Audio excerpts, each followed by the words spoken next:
Ito pala ang totoong rason kung bakit nag-iinarte ang mga senador sa minority bloc. Kung bakit gusto nilang palitan si Senate President Alan Peter Cayetano. Ang sabi pa nga ni Lacson na malapit na lang makuha ulit ang posisyon. Ito pala yung rason mga kabibig. Oh, mga guys, ito pala yung rason. Pipigilan nila ang flood control hearing. 'Di ba? Nang sinabi ni Senator Cayetano na si Marcoleta ang hahawak sa investigasyon ng flood control, sinong unang nag-react? Tingog Party List Representative. Yung ibang congressman, natataranta, nag-react sila. Sabi mga ni Asedre, bakit hindi na lang hayaan ng ombudsman ang mag-continue sa investigasyon na simula na sa Senado, i-continue sa ombudsman? Bakit? Hindi pa nga nakapirma, hindi pa nga napresenta ng impartial report. 'Di ba kabibig? So, talagang pipigilan, hahanapan ng lusot para talaga hindi magkaroon ng flood control hearing. Sa Thursday na talaga kabibig, magkakaroon ng flood control hearing 2.0. Kung saan ngayong araw to Lunes ay magbibigay ng notices si Senator Marcoleta sa iimbestigahan at iimbitahin. Sabi ng iba, nako, imbitahin nyo na ang 18 ex-Marines kasi may marami silang pasabog, maraming ebidensya, at marami silang sasabihin hinggil sa flood control anomalies. At maraming mga kongresista ang dawit at kailangang managot sa sambayanang Pilipino. Nako po. Kaya pala gigil na gigil ang minority bloc na makuha ulit ang posisyon at gusto nilang ilagay si Win Gatchalian. And do you think pag si Win Gatchalian ang Senate President, pabubuksan kaya ang flood control? I don't know. I don't think so mga kabibig. So ito kabibig ha, manood tayo kasi si Raffy Tulfo, kaya nga sabi ko sa inyo, sa next botohan, mag-isip-isip na tayo. Ay, 'di ba? Ito kasi ang sabi ni Raffy Tulfo. Anticipated naman namin na itong majority mukhang gagawa naman ng maniobra. Anong maniobra? Pero ready naman kami for any eventuality kung ano mang binabalak. Ito pa, alam namin ang move na gagawin para hindi kami ma-checkmate. Bakit kayo ma-checkmate kung wala kayong tinatagong lihim? 'Di ba? Bakit checkmate talaga? Sabi ba ng minority bloc, idadamay kayo or meron ba kayong nagawang kasalanan? Wala naman ha. Ang sabi ng majority bloc, suportahan natin ang liderato ni Senator Alan Peter Cayetano. Alam namin ang move na gagawin para hindi kami ma-checkmate. Bakit kayo ma-checkmate? Anong meron? Bakit takot? Meron bang dapat ibulgar para ma-checkmate kayo? Naku, Erwin Tulfo ha, galing sa bibig mo yan. Ano bang tinatago niyo para hindi kayo ma-checkmate ng majority bloc? And besides, ang mga tao nagsipalakpakan, sabi ng mga tao na iyan ang gusto namin, ma-checkmate yung mga politiko na tinatago ang kakorupsyon sa flood control anomalies. Naku, Erwin Tulfo, parang nagbibigay ka ng hint ng mga tao. Senator Tulfo, binoto ka po namin, umasa kami sa'yo. Tatapang mo, tinakabibig, di ba, napaghalataan na kayo masyado, checkmate ka na, Mr. Tulfo, dahil sira ka ng taong bayan, panigurado, pag di kaya ang argumento, mag-walk out na naman kayo. Oo, probably walk out ulit kayo. Hoy, Tulfo, appeal man dahil ka sa flood control issue, maong maningkamot ka na matakpan ang katarantaduhan. Ito, kabibig, ang dami pala nila. Ang dami pala nila, mga kabibig. Eto, pakinggan natin to ha. Ito. Ang away sa Senado ay dahil sa Blue Ribbon Committee. Yan talaga ang nagiging away. At yan po ay dahil sa ayaw nilang ilabas ang 18 Marines. Yung sinasabing delivery 3 times a week, minimum 500 million. Grabe. Maximum 4 billion pesos. Huwag na natin isipin yung maximum 1 billion per delivery na lang. Sa isang buwan, 12 billion pesos ang nawawalang pondo ng ating at ninakaw sa kaban ng ating bansa. Ayaw ng Blue Ribbon Committee na magsalita at ipatawag si E.S. Bersamin, si Secretary Pangandaman, si Yusek Adrian Bersamin, Yusek Raigib Olaybar.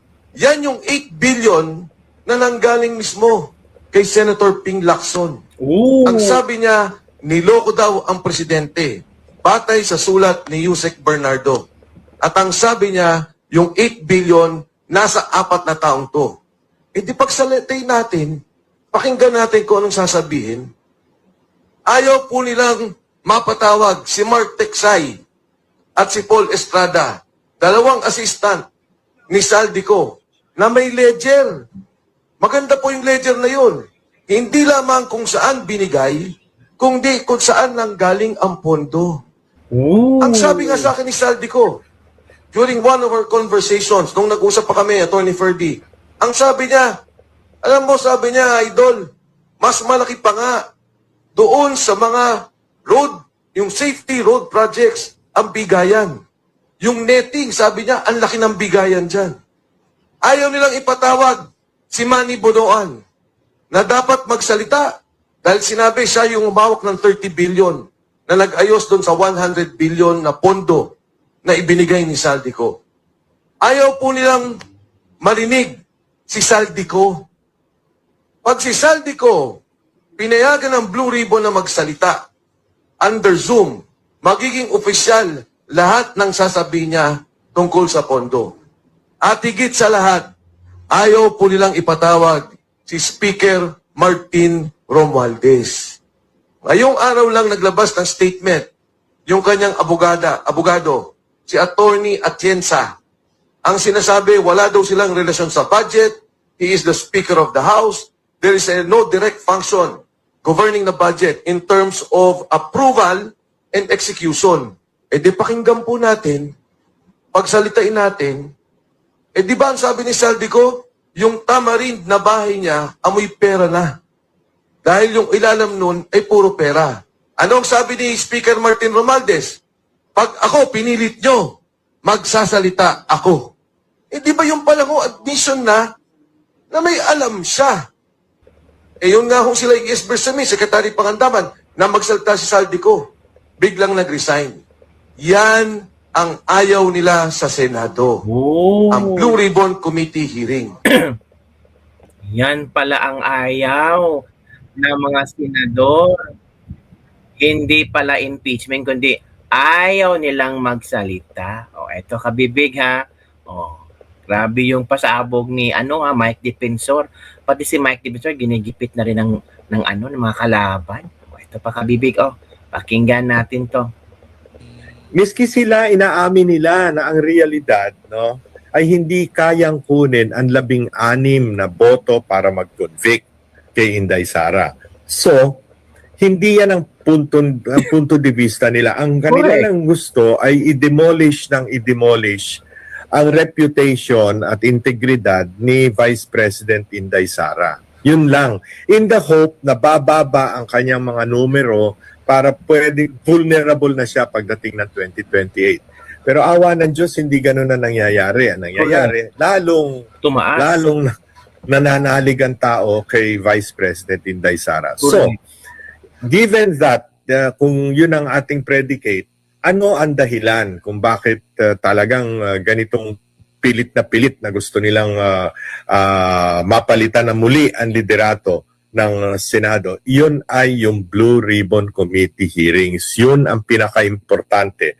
Sapagkat pag talagang kinalkal mo ang surface ng mga ebidensya at inalam mo talaga kung yung mga testimonya na mahalaga, yung mga ebidensyang mahalaga, ay iyong maisiwalat sa taong bayan in the full light of day, wika nga, talagang yun ang kinatatakutan ng kasalukuyang administrasyon. Pero kanilang pinagmamalaki na sa kanilang nag-umpisa yung paglaban sa korupsyon. Bakit pipigilan nila yung pagbubukas nitong Senate Blue Ribbon Committee investigation? At lumang tungtugin na yun, sila nag-umpisa. Sila nag-umpisa. Kung sila nag-umpisa at talagang seryoso sila, matagal nang nakulong. Siguro kalahati ng buong Kongreso nakulong na At marami pang iba, yung mga leader, yung mga cabinet members na involved dyan, no? Siguro nakulong ng lahat kung seryoso sila. Agree. Kitang-kita naman ng taong bayan na talagang pinagsasabi si pinagtatakpan nila Marcos, wala pa ang katotohanan dahil aabot sa kataas-taasan siguro. Pero hindi po ba nagamit na nila kung sinisiraan nila ang isang Duterte? Di ba nagamit na nila yung ganyang klaseng formula, Sir Lito? At hindi ito naging matagumpay? Hindi naging matagumpay dahil nakikita naman natin sa survey ratings, no? Pero existential na yan wika nga, no? Para sa kanila, hindi nila matanggap dahil nga sa dami ng mga pang-aapi, sa dami ng mga abuso na kanilang nagawa, no? Hindi nila maubos maisip papaano na pag si Inday Sara ang naging pangulo. Papaano na kung sila naman ang usigin at may karapatan naman at matuwid namang sila'y usigin, no? Tingnan mo yung ginawa nila kay Pastor Apollo, 'di ba? Kibuloy. 'Di ba yung nagpupuyos ang damdamin ng mga taga Davao at ang mga milyon-milyong mga adherents ng KOJC dahil do sa ginawa yung inhumane hindi ba? Miski si Presidente Marcos Sr. hindi ganoon no? So ngayon, ewan ko, lahat natapos yung ginawa nila kay Pangulong Rodrigo Duterte, bagamat alam nila na napaka-popular ni Pangulong Duterte, no? At yung basta mo na lang kikidnapin ng isang dating Pangulo, mag-80 anyos na, actually, 80 years old na nga last, di ba? Hindi ba? I mean, para sa Pilipino, yung simpatya, lalong umigting, no? Tama ka, Bibig. Hindi talaga mawawala ng simpatiya ang mga Duterte dahil sa nangyari kay Pangulong Rodrigo Roa Duterte. At ngayon, marami na nagsasabi na it's not about the impeachment, it's all about the flood control. Kasi yung impeachment na yan, matatabunan yan sa flood control. Kasi ito yung pinaghahandaan at pinaghihintay ng maraming tao. Pero tignan nyo kung sino nagsasabi ng totoo.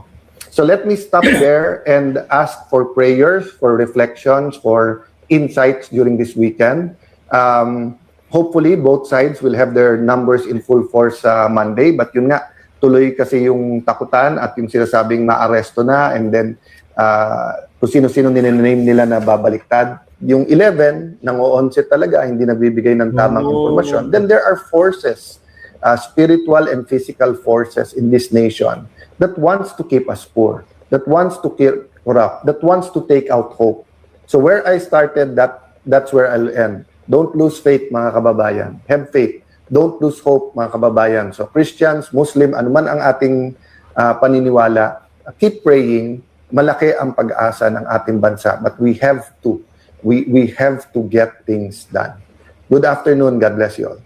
So yun, Kabibig, ang message ni Senator Alan Peter Cayetano, Senate President. So ikaw, Kabibig, ano kaya ang mangyayari ngayong araw na to sa Senado? Meron kayang pangyayaring twist kung saan papalitan ang Senate President or mag-maintain ang Senate President at mag-continue ang flood control hearing sa Huwebes? At sino kaya ipapatawag ni Senator Marcoleta at iimbitahin niya para sa flood control hearing? Yun na, Kabibig.